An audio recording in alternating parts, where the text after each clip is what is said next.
মা কাবাব বানাবো। এই চিকেন তো নেই, কি করে কাবাব বানাবি? দেখি এইগুলো দিয়ে কিছু বানানো যায় নাকি। একটা মশলা মিক্স বানিয়ে নিলাম।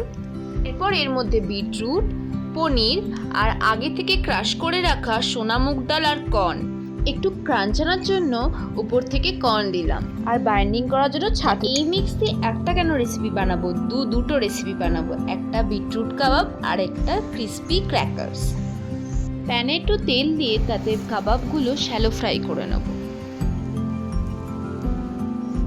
আরেকদিকে এয়ার ফ্রায়ারে আমরা 180 ডিগ্রি সেন্টিগ্রেডে 10 মিনিট ক্র্যাকারসগুলো বেক করে নেব। কিরে, কি বানালি? কোনো ঝামেলা ছাড়াই দুটো রেসিপি বানিয়ে নিলাম। বানিয়ে তো নিলাম, এবার খেয়ে তো দেখতে হবে কেমন খেতে।